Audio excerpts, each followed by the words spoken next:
Dios les bendiga, hermanos, amigos. Vamos a considerar la lección de esta tarde. Estamos hablando de la iglesia en Corinto y hemos dicho, hermanos, que la iglesia en Corinto era una iglesia que tenía muchos problemas y particularmente había una desunión muy marcada entre sus miembros. Los hermanos tristemente eran carnales, eran hermanos que peleaban, eran hermanos que se demandaban, eran hermanos que había división entre ellos.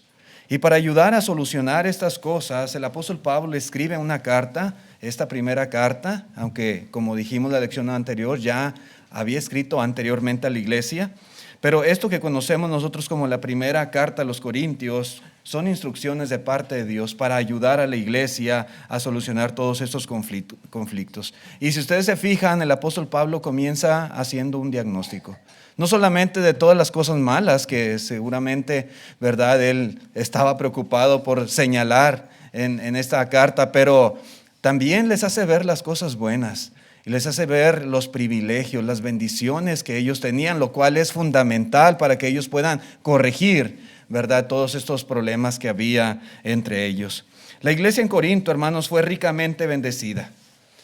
Fue una iglesia que tenía, aunque a lo mejor no estaban plenamente conscientes de ellos, tenían muchas bendiciones de parte de Dios. Y Pablo les hace ver esto para que pudieran reconocer, ¿verdad?, lo afortunado, lo bendecido que ellos eran como iglesia. Vamos viendo, hermanos, algunas cosas que el apóstol Pablo comienza diciendo en esta carta. Algo bien claro, bien obvio que podemos ver aquí y que les dice, que estuvieran conscientes de esto, es que ellos eran la iglesia de Dios. Ellos eran. Dice en la primera carta a los Corintios, vamos leyendo otra vez versículo 1, dice: Pablo, llamado a ser apóstol de Jesucristo por la voluntad de Dios, y el hermano Sóstenes, a la iglesia de Dios que está en Corinto, a los santificados en Cristo Jesús, llamados a ser santos con todos los que en cualquier lugar invocan el nombre de nuestro Señor Jesucristo, Señor de ellos y nuestro. Gracia y paz a vosotros de Dios, nuestro Padre, y del Señor Jesucristo. Así empieza hablando aquí el apóstol Pablo. Y hermanos, a diferencia del resto de la ciudad, ellos eran en Corinto personas que tenían una relación especial con Dios. No podemos hablar, ¿verdad?, de toda la gente que vivía en Corinto, pero sí de la iglesia en Corinto. Ellos eran diferentes al resto de las personas. Y ellos tenían que reconocer este privilegio que tenían, este privilegio que les había sido otorgado de parte de Dios. Ellos eran la iglesia de Dios. El Señor los había llamado por medio del Evangelio, los llamó para salir del mundo, los llamó para dejar esa vida de pecado y para consagrarse al servicio de Dios. A pesar de sus muchos problemas, a pesar de sus conflictos que había entre ellos como grupo, ellos eran y representaban en esa ciudad la iglesia que Cristo Jesús edificó. ¿Cuántos habitantes habría en Corinto? No tengo el dato con exactitud. Pero toda la gente que vivía en esa ciudad, ellos eran la iglesia, representaban la iglesia que Cristo Jesús edificó. Ellos eran, ¿verdad?, quienes se encargaban de dar a conocer a esa sociedad lo que era el pueblo de Dios. ¿Sabían o no sabían? Tal vez lo sabían, pero no estaban plenamente conscientes de esto. Y Pablo comienza recordándoles esta gran verdad. Hermanos, el estar consciente de esto siempre a cualquier cristiano nos debe de hacer recapacitar en cuanto a esas cosas, ¿verdad?, esas faltas o tal vez prácticas pecaminosas que tal vez estuviéramos cometiendo. Que se nos recuerde, que se nos diga, que se nos haga ver: hey, tú eres la iglesia de Dios. Tú formas parte del pueblo de Dios, santificado por Cristo Jesús, lavado por la sangre de Cristo. Hey, tienes que recapacitar en cuanto a tu conducta, a tu forma de vida. No puedes vivir así. Y esto era algo muy claro, hermanos, que ellos necesitaban recordar. Y es que ellos, hermanos, ya no eran del mundo. Los hermanos corintios ya no eran del mundo. Ellos habían sido trasladados de la potestad de las tinieblas al reino de Cristo Jesús. Ellos ya no vivían bajo el gobierno de Satanás. Ellos ahora vivían bajo el gobierno de Cristo Jesús y sus vidas, es lo importante, sus vidas tenían que reflejar lo que ahora eran en verdad. Ya no podían vivir como carnales, como gente del mundo peleando y así de esa manera. No, eran un pueblo especial, eran la iglesia de Dios allí en Corinto. Los hermanos habían sido santificados en Cristo Jesús, habían sido llamados como pueblo para llevar ese nombre y tenían que llevarlo y ponerlo en alto ante el mundo que les rodeaba. Ellos habían obedecido el evangelio. La santificación, hermanos, de la cual se habla aquí no era una cuestión moral, no era una cualidad de ellos, sino más bien una relación particular que Dios les estaba concediendo, que Dios les había otorgado. Habían sido ellos santificados. Somos santos porque Dios, hermanos, así lo ha hecho. El Señor nos ha santificado en Cristo Jesús. Pablo, hermanos, al decirles llamados a ser santos, no solamente está recordándoles lo que ellos eran, sino que trata de desafiarlos a vivir de acuerdo a lo que son. Sus vidas debían reflejar santidad que a todo cristiano en cualquier lugar debe de caracterizar. A nosotros nos debe de caracterizar esa santidad, porque somos la iglesia de Cristo, porque hemos sido llamados a ser santos, a vivir de acuerdo a esa santidad que el Señor espera de todos los que le sirven. Jesús, hermanos, era Señor de ellos de la misma manera que lo era de sus hermanos en todas partes. Sí, allí en Tesalónica, allá en Éfeso y en todo lugar. El mismo Señor de ellos era Señor también de los corintios. Y ellos tenían que vivir vidas así. Los corintios, tristemente, hermanos, no estaban reflejando esa santidad. Aún así debían de estar muy agradecidos. Era motivo de gratitud el simple hecho de que Pablo al escribir le está diciendo que son la iglesia de Dios. El Señor los consideraba su iglesia, pero aún así necesitaban urgentemente arrepentirse y cambiar. Esas cosas por las cuales se les escribe esta carta, esas cosas que ocupaban reprensión, amonestación de parte de Dios por medio de Pablo, necesitaban urgentemente cambiarlas. ¿Sí? Ellos necesitaban arrepentirse. Y al igual, hermanos, como la iglesia allá en Éfeso que encontramos ahí en Apocalipsis y toda iglesia local, Dios da oportunidad de reconocer los errores, de arrepentirse, de enmendar. Y si no lo hacen, llega el momento en que Dios simplemente los desconoce como iglesia. Ahí en Apocalipsis dice el capítulo 2, versículo 5, dice: recuerda por tanto de dónde has caído y arrepiéntete y haz las primeras obras, pues si no vendré pronto a ti y quitaré tu candelero de su lugar si no te hubieres arrepentido. Las 7 iglesias, los 7 candeleros representan, hermanos, todas las iglesias del Señor.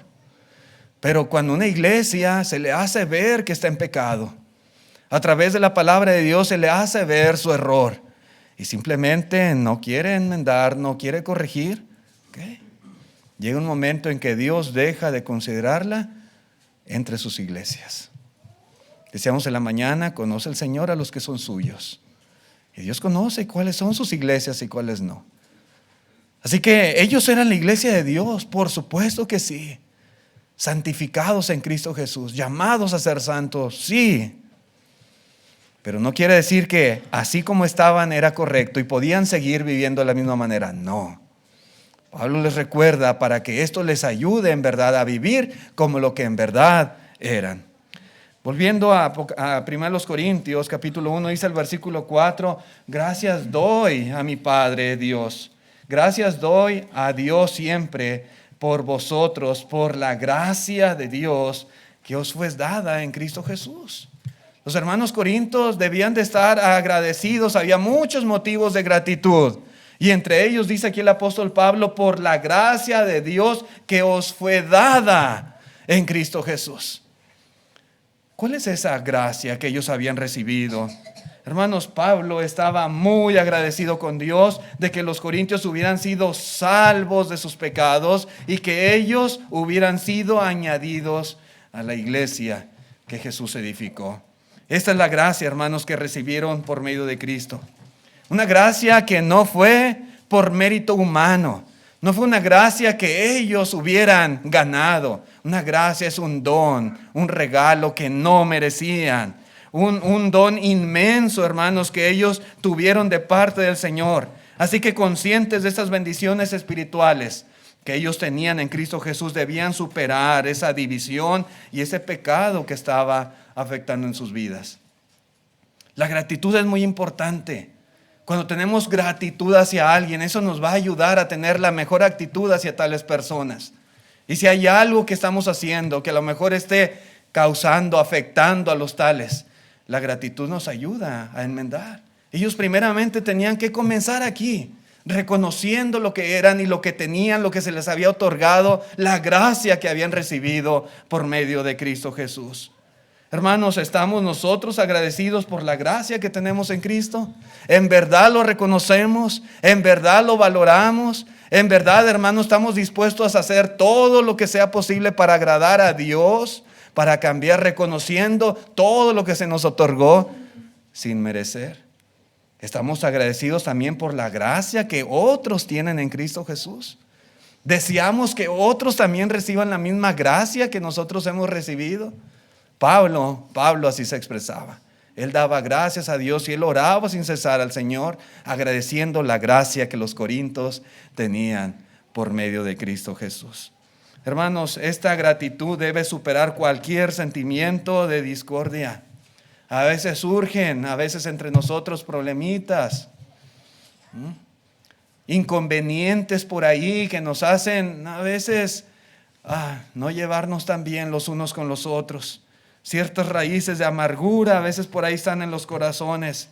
Pero este sentimiento de gratitud debe ayudarnos a superar este tipo de cosas y buscar también corresponder a Dios, llevando una armonía entre nosotros, porque el Señor ha hecho mucho en nuestras vidas, espiritualmente hablando y aún materialmente hablando. Pero también, hermanos, había más motivos de gratitud. Otra cosa muy clara en la Escritura es que los corintios fueron dotados con toda clase de dones. Dice ahí la lectura, el versículo 5, 1 Corintios 1, dice: porque en todas las cosas fuisteis enriquecidos en Él, en toda palabra y en toda ciencia, así como el testimonio acerca de Cristo ha sido confirmado entre vosotros, de tal manera que nada os falta en ningún don, esperando la manifestación de nuestro Señor Jesucristo. Noten, hermanos, cómo claramente dice aquí el apóstol Pablo, ¿verdad?, cuál fue el resultado de haber recibido la gracia de Dios. Ellos habían recibido esta gracia en Cristo Jesús. Y el resultado fue que ellos fueron enriquecidos en Cristo en toda, dice, toda palabra y ciencia. Y subrayan la palabra toda, ¿sí? No algo a medias, no un poquito nada más, no, toda. Es muy probable que entre los hermanos allí en Corinto, ¿verdad? Como era algo común allí en Grecia, ¿verdad?, hubiera algunos que se sintieran muy orgullosos de la elocuencia, de la sabiduría de los griegos. Sin embargo, en Cristo Jesús ellos habían sido bendecidos con algo muchísimo mejor que esa elocuencia secular que había entre los griegos. Ellos habían sido bendecidos con el conocer y el hablar de Dios. Habían sido bendecidos con la revelación de Dios, con el hablar de su redención, de la vida eterna, de la esperanza que había a través de Cristo Jesús. El conocimiento, hermanos, que ellos tenían de Cristo era muy importante y era completo, no faltaba. ¿Sí? El Señor les dio la bendición grande de ser bendecidos en todo conocimiento y sabiduría. Y este conocimiento, hermanos, tal vez llegó a los corintios de varias maneras. Primeramente podemos ver en la Escritura el testimonio, la enseñanza del apóstol Pablo entre ellos y también de otros hermanos que les habían instruido en el conocimiento de la palabra de nuestro Dios. Ellos fueron bendecidos con maestros calificados que les instruyeron, que les enseñaron, que les guiaron espiritualmente en la doctrina del Señor. Algunos eran talentosos, llenos de conocimiento, fervorosos como Pablo, como Apolos. Dice ahí en la primera carta a los Corintios, capítulo 3, note usted, versículo 5, primera a los Corintios 3, 5, dice Pablo, ¿qué pues es Pablo? ¿Y qué es Apolos? Note usted, servidores por medio de los cuales habéis creído. Y eso según lo que a cada uno concedió el Señor. Yo planté, dice Pablo, yo planté. Y Apolos regó. Pero el conocimiento, pero el crecimiento, dice, lo ha dado Dios. Sí, hermanos. Ellos habían sido bendecidos en todo conocimiento y sabiduría. Hombres talentosos, capacitados, maestros competentes, fervorosos, conocedores de la palabra de Dios, habían trabajado entre ellos, habían predicado entre ellos. Y era una bendición muy grande que tal vez ellos no estaban aprovechando de la mejor manera posible o no les había aprovechado como debió de haberles aprovechado. Hermanos, qué bendición para la iglesia. Imagínense qué bendición para una congregación haber tenido hermanos entre ellos como Pablo y Apolos, que les hubieran instruido, que les hubieran enseñado, que les hubieran guiado. Y ellos tuvieron esta bendición, un privilegio muy grande que a lo mejor no habían reconocido y no habían sacado el provecho necesario. Pero también, hermanos, fueron bendecidos con hermanos capacitados por medio de los dones espirituales que los apóstoles transmitían por la imposición de manos. Entre los corintios había hermanos, por ejemplo, con dones de lenguas, con dones de interpretación de lenguas, con dones de profecía, con dones de discernimiento de espíritu, a tal grado, hermanos, que no les faltaría el conocimiento. Al grado que no les faltaría, hermanos, a ellos la instrucción, la sabiduría de parte de Dios, la ciencia, de una manera plena, completa, de acuerdo a lo que la iglesia necesitaba. ¿Sí? En la primera de los Corintios, capítulo 14, note usted cómo el apóstol Pablo tiene que corregir aquí detalles del hecho de que había tanta abundancia de revelación para ellos. Dice el versículo 26, ¿qué hay pues, hermanos? Cuando os reunís, cada uno de vosotros tiene salmo, tiene doctrina, tiene lengua, tiene revelación, tiene interpretación. Hágase todo para edificación. Si habla alguno en lengua extraña, sea esto por 2 o a lo más 3. Dice, y por turno. Y uno interprete. Y si no hay intérprete, calle en la iglesia y hable para sí mismo y para Dios. Asimismo los profetas, hablen 2 o 3 y los demás juzguen. Y si algo les fuere revelado a otro que estuviere sentado, calle el primero. Porque podéis profetizar todos, uno por uno, para que todos aprendan y todos sean exhortados. No solamente, hermanos, Dios proveyó en su momento hombres como Pablo y Apolos, pero ahora, a través de los dones espirituales, había hermanos inspirados por el Espíritu Santo, que tenían revelación de parte de Dios para dar a conocer a la iglesia. Revelación completa, perfecta. ¿Sí? Y había hermanos que tenían estos dones. Hermanos, tanta era la riqueza y tanta era la abundancia de conocimiento y sabiduría entre ellos que aún surgieron ciertos desórdenes en sus reuniones porque todos querían hablar y todos querían participar. Y había muchos que profetizaban y de parte de Dios recibían un mensaje y todos querían hablar. ¿Sí? Igual los que tenían lenguas y los que interpretaban. Pero dice Pablo, tranquilos, ¿verdad? Uno por uno. Y por turnos, y que otro interprete, y 2 o 3 máximo. Pero mi punto es que era mucha la riqueza que tenían en cuanto a conocimiento y sabiduría de la palabra de Dios. Mucho. ¿Sí? El punto, hermanos, es que la iglesia en Corinto fue ricamente bendecida con hombres capaces de comunicar la revelación de Dios y con hombres capaces de entender perfectamente esa revelación. Así que la condición espiritual, hermanos, decadente en la que llegó a estar la iglesia, en realidad no fue causada por falta de enseñanza o por ignorancia de la palabra de Dios, sino más bien por carnalidad, por orgullo, por rivalidades. ¿Sí? Sí, y eso era lo que estaba pasando. Una iglesia, hermanos, puede llegar a tener buenos maestros, pero si no saca el provecho necesario, si la palabra de Dios simplemente se escucha, pero de la misma manera se desecha o se olvida y no se pone en práctica lo que aquí se enseña, lo que aquí se aprende, hermanos, pues realmente difícilmente va a haber un cambio en la vida de la iglesia. Difícilmente vamos a mejorar. Difícilmente nuestras relaciones, ¿verdad?, unos con otros va a ser lo que Dios quiere. Y muy fácil, hermanos, va a haber carnalidades entre nosotros y va a haber problemas. Y eso era precisamente lo que pasaba entre los corintios. Es una bendición grande, hermanos, cuando una iglesia tiene maestros calificados, tiene hermanos que enseñan la palabra de Dios. Pero, ¿realmente se aprovecha en verdad? En el caso de los corintios, tal parece que no estaba siendo así.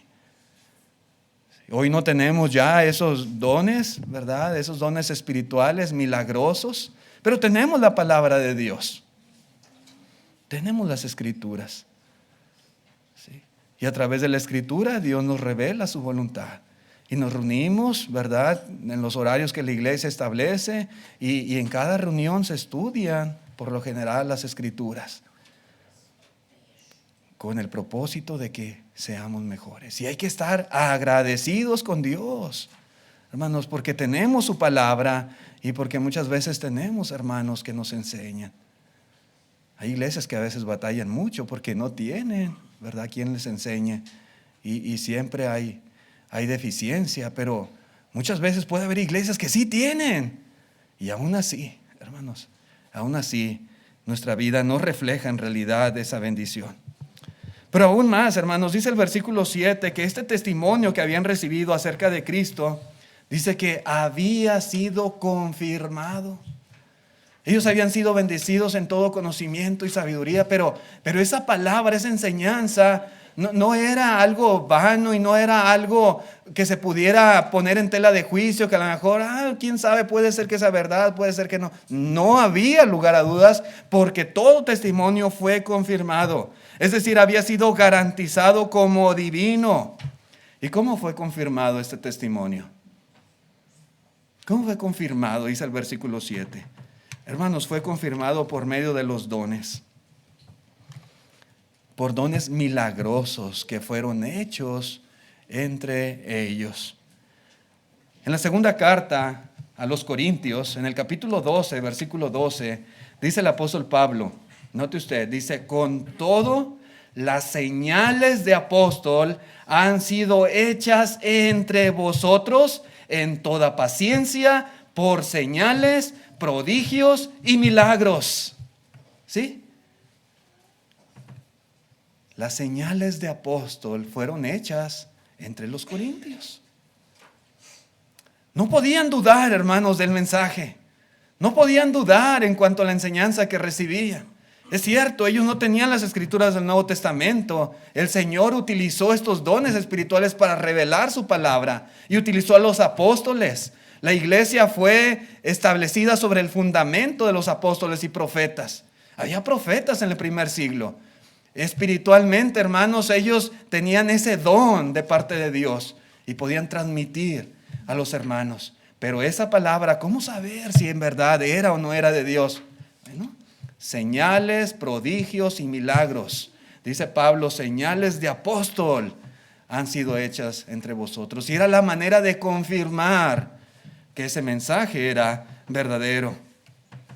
Ellos no podían tener dudas sobre la validez de esa palabra que recibían. La palabra fue validada también, que no podían dudar de su origen divino. En Romanos capítulo 1, versículo 11, el apóstol Pablo escribe y dice, porque deseo veros para comunicaros algún don espiritual a fin de que seáis confirmados. Pablo, hermanos, siendo apóstol, él podía transmitir dones espirituales por la imposición de manos, de la misma manera que lo hacía Juan, que lo hacía Pedro. Y estos dones ayudaban a confirmar la palabra que se predicaba y a confirmar, por lógica también, la fe de los hermanos. Y esto fue algo que también recibieron los corintios. En la carta a los Hebreos, capítulo 2, versículo 3, dice así el escritor, dice: ¿cómo escaparemos nosotros si descuidamos una salvación tan grande, la cual, habiendo sido anunciada primeramente por el Señor, note usted, nos fue confirmada por los que oyeron? ¿Y cómo fue confirmada? Dice el 4, testificando Dios juntamente con ellos, con señales y prodigios y diversos milagros y repartimientos del Espíritu Santo según su voluntad. Y esa era la manera de confirmar la palabra de Dios en el primer siglo. Los corintios no solamente recibieron la palabra, la sabiduría, el conocimiento divino, sino que se les confirmó con ese tipo de señales. Entre ellos fueron hechos toda clase de milagros y toda clase de repartimientos del Espíritu Santo. Qué privilegio, hermano. Nosotros no tenemos ese privilegio hoy en día. No hemos visto en nuestros tiempos, ¿verdad? Porque estos dones cesaron. Algún milagro hecho, ¿verdad? Algún muerto resucitado, algún paralítico ser levantado. No hemos visto a un ciego recibir la vista. Ni lenguas en ese sentido, hermanos, idiomas. Pero ellos tuvieron esa bendición. La palabra fue confirmada y los apóstoles hicieron señales entre ellos. Motivo de gratitud, hermanos,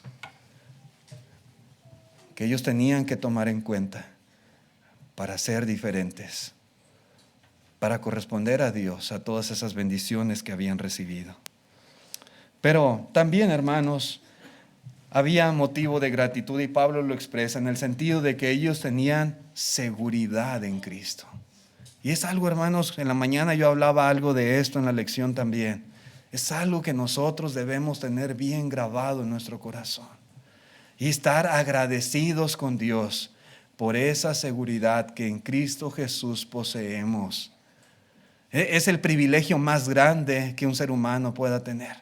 Y nosotros, estando en Cristo y perseverando en Cristo, lo tenemos. Dice el versículo 8, la primera carta a los Corintios, capítulo 1, dice: el cual también os confirmará hasta el fin, para que seas irreprensibles en el día de nuestro Señor Jesucristo. El Señor, hermanos, nos confirma para que en aquel día seamos irreprensibles. Hemos hablado por varias semanas de que Cristo viene. El Señor va a volver porque Él así lo prometió.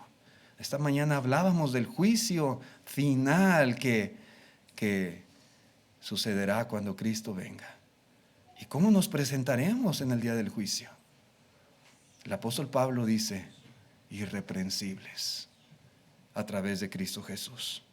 Hermanos, la iglesia en Corinto había recibido la seguridad de que el Señor los confirmaría, que el Señor los sustentaría hasta el fin. Estar confirmado implica estar arraigado, estar cimentado, estar firmemente establecidos.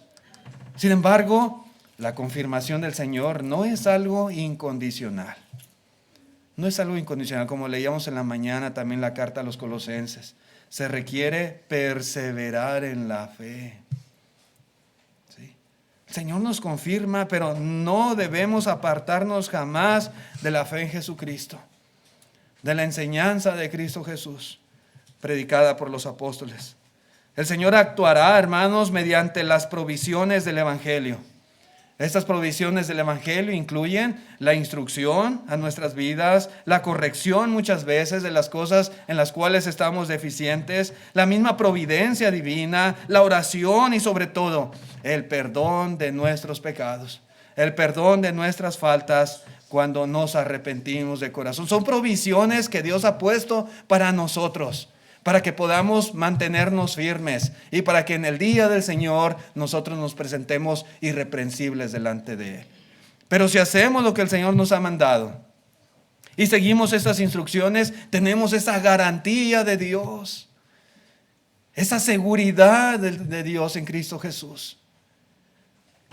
En la primera carta de Pedro, capítulo 1, versículo 5, dice así, que sois guardados por el poder de Dios. Sí, pero Dios, hermanos, no actúa contra nuestra voluntad.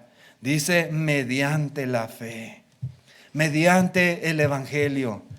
Así actúa, esta es la provisión divina para alcanzar la salvación que está preparada para ser manifestada en el tiempo postrero. Tenemos garantía y seguridad. Como cristianos, hermanos, debemos estar tranquilos, pero necesitamos perseverar en la fe.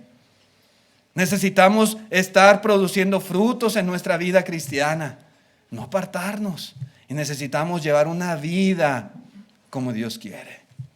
El Señor Jesucristo oraba. Vemos allá en Juan 17 cómo Él oraba al Padre Celestial para que estuviéramos unidos. Todos los que habrían de creer fueran uno, así como Él y el Padre eran uno. Y el Señor no espera que su iglesia sea como la de los corintios, así con tantas enemistades y pleitos y problemas y amarguras y divisiones y demandas y cuánta cosa. No, así no. El Señor quiere una iglesia donde haya armonía y amor entre sus miembros. Y nosotros somos guardados y podemos llegar al día del juicio irreprensibles, pero necesitamos vivir en esta fe, de acuerdo a la instrucción del Señor.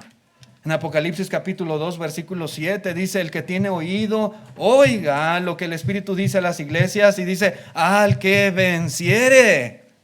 Es decir, una vida, hermanos, donde va a haber muchas luchas, va a haber tropiezos, donde va a haber pruebas, donde va a haber tentaciones y muchos desafíos.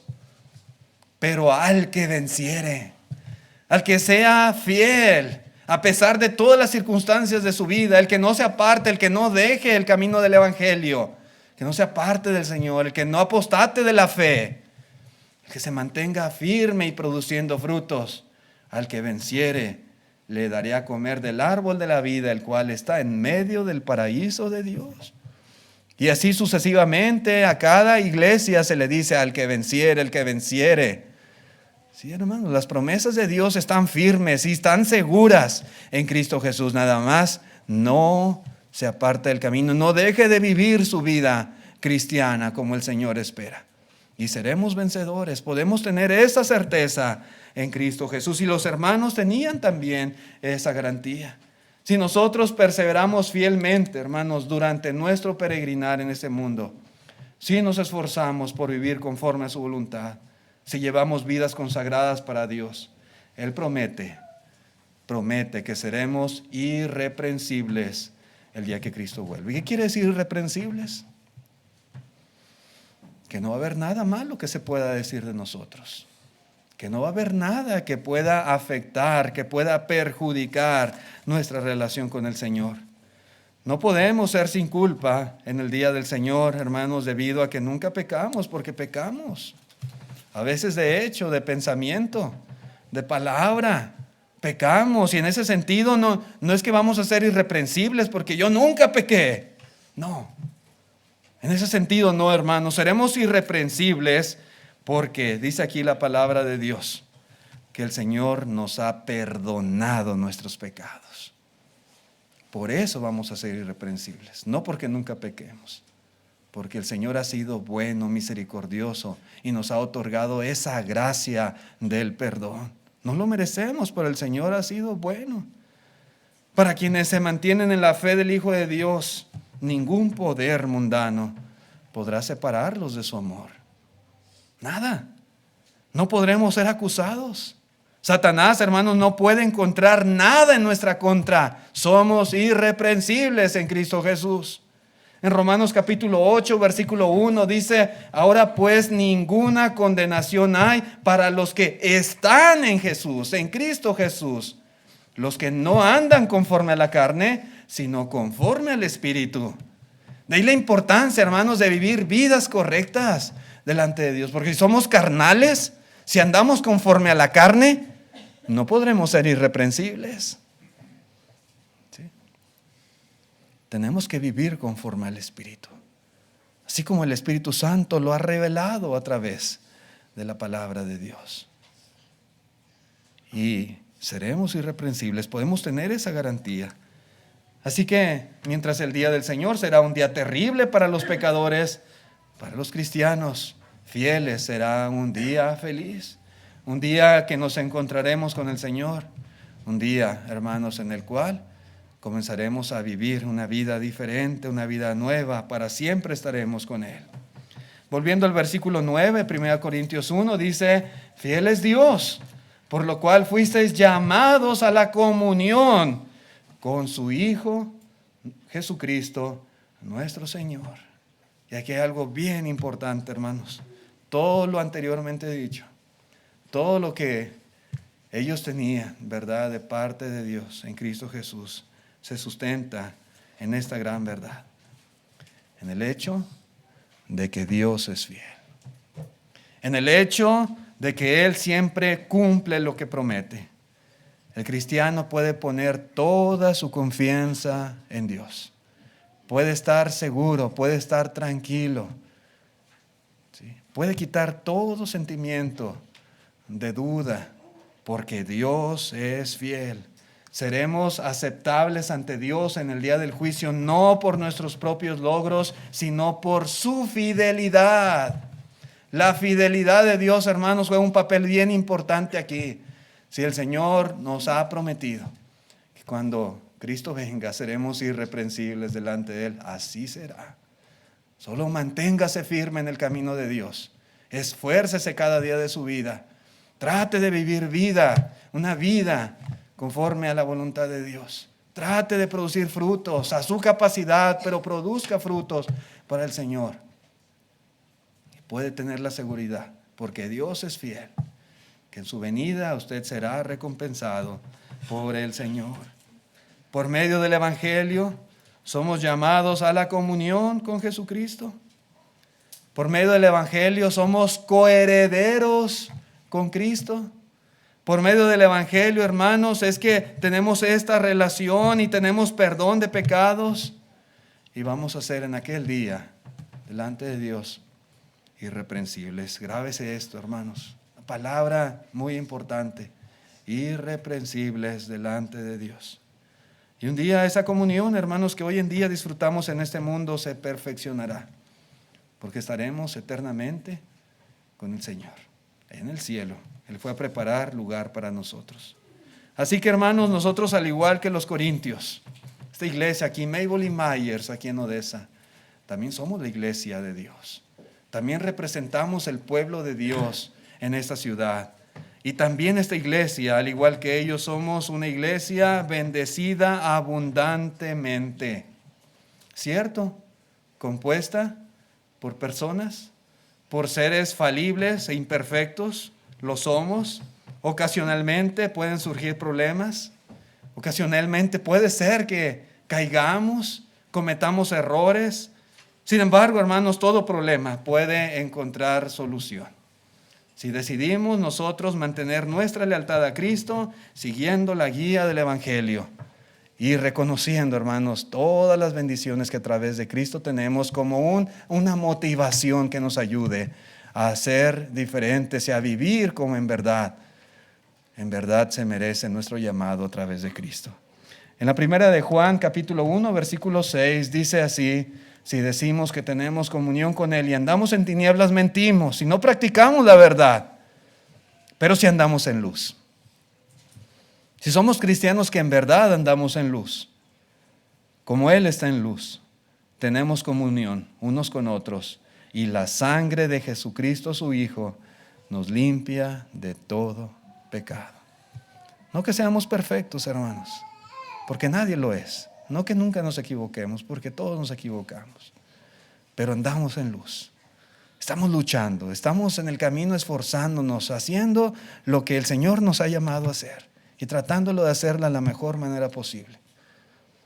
Cuando el Señor ve, ¿verdad?, en vidas verdaderamente consagradas, hermanos, podemos tener esta seguridad. Sí, cometemos errores, imperfecciones, nadie es perfecto, pero el Señor Jesucristo nos limpia de todo pecado. Cuando fallamos, hermanos, no quiere decir que ya es el fin y que ya no hay esperanza para nosotros. Habiendo arrepentimiento, habiendo confesión, podemos seguir adelante y seguir en la lucha. Y podemos estar seguros, seremos irreprensibles en el día del Señor. Muchas gracias por su atención, hermanos, a este mensaje. Ojalá que nos ayude también a nosotros, de la manera que era el propósito, ayudar a los corintios a motivarles, ¿verdad?, a vivir vidas diferentes en Cristo Jesús. Vamos a cantar un himno. Está el plan de salvación en pantalla. Si hay algún amigo, algún joven, alguna señorita que deseen esta tarde obedecer el Evangelio de Cristo, muchas razones por las cuales usted debe de estar muy agradecido con Dios. Corresponda a esta gratitud. Corresponda, ¿verdad?, en obediencia a Dios. Primeramente, obedeciendo este plan de salvación que el Señor ha establecido para toda persona, y así pueda recibir la gracia de Dios en Cristo Jesús, que es la salvación, el perdón de pecados. Vamos a cantar un himno, hermanos. Vamos a